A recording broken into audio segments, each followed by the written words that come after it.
Hey guys, welcome again to another video. In this video, I am speaking to you deeper on the number 5.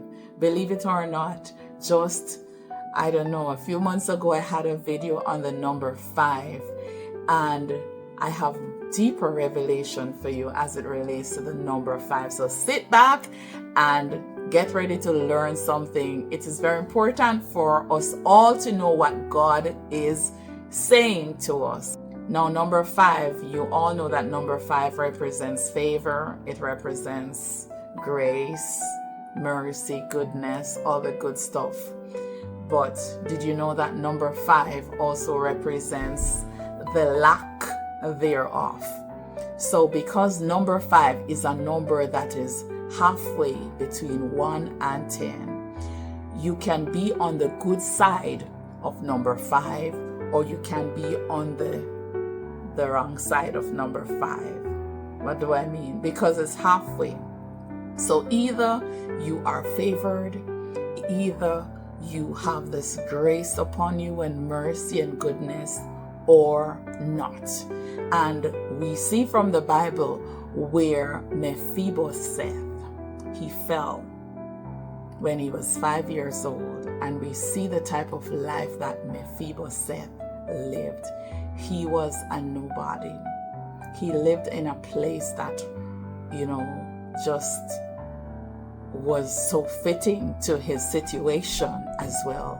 And when David called for anyone from Saul's house that he could bless, and they mentioned Mephibosheth, when he came, he said, "A dead dog like me."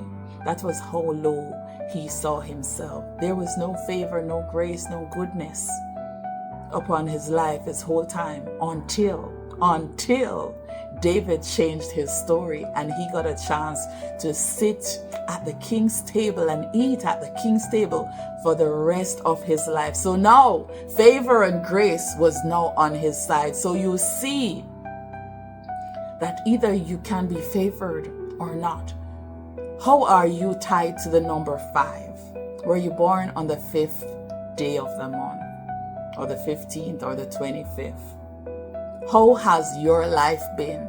How come you are seeing number 5 around you in different ways, but you are not favored, you are not blessed?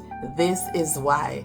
But I want to tell you the good news that your story can change. And you already know, if you haven't watched my previous video, you know of Elisha just before he died, that this king, I think the king was Joash, who was supposed to go up and battle against the Syrians. And Elisha told him to strike the ground, and he only struck it 3 times. And Elisha said, if you had struck it 5 or 6 times, you would have utterly destroyed them when you go to battle. But no, guess what? You're not going to utterly destroy them, because the number 3 doesn't work every time for everything.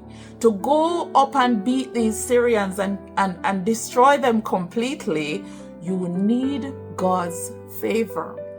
Favor has to be on your side. And this is why David picked up 5 stones and went up against Goliath. He didn't even have to use a second one, because God's favor was with him. Amen. So don't be on the wrong side of number 5, because number 5 is halfway between 1 and 10, and 10 is one of God's perfect numbers. God has 4 perfect numbers: number 3, number 7, number 10, and number 12. So either you can be on the good side of 5 or the wrong side of 5.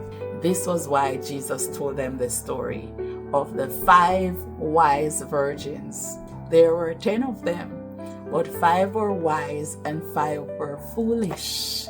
So there you see, number 5 is not always going to mean that everything is great for you. It's not always going to mean favored and blessed. No, you can end up on the crappy side of number 5, because those 5 foolish virgins, the door was shut on them. And my final scriptural reference on number 5 is when Samson was about to destroy the Philistines, God's favor was with him. He was blind. Yes, he was slowly regaining his strength and they did not know. But during his lifetime, he was not able to destroy all 5 lords of the Philistines.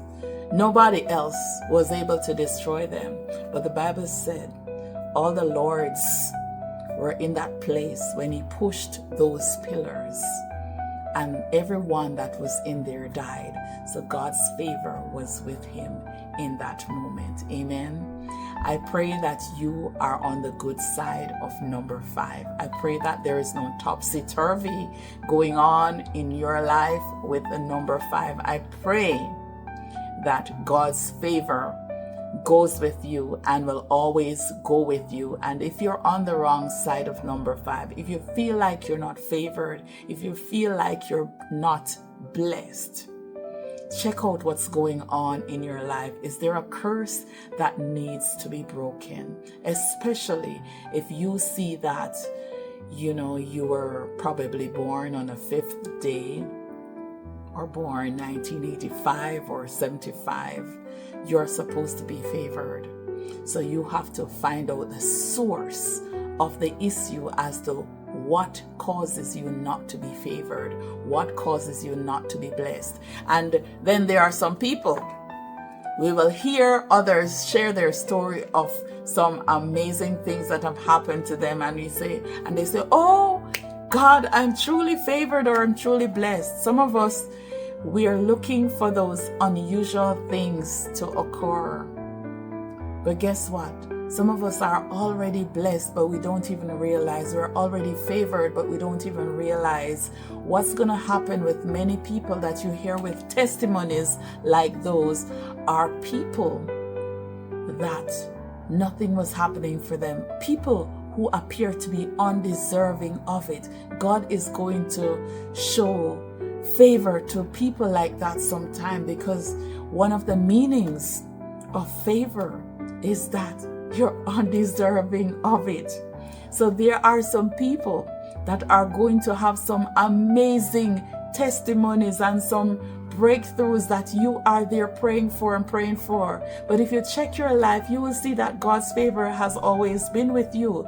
It's just that it might not be in that type of way that that other person is sharing, okay? But remember, that person is always going to have that mighty testimony. You know why? Because they are in a position where most times they are undeserving of it, okay? So don't be envious of them. Check your situation, and I'm sure many times you will see that you are truly blessed, you are truly favored, and this is why you're not going to have that same type of testimony as them, okay? Because you're walking right with God. Things are going good with you. You're not doing anything that displeases God.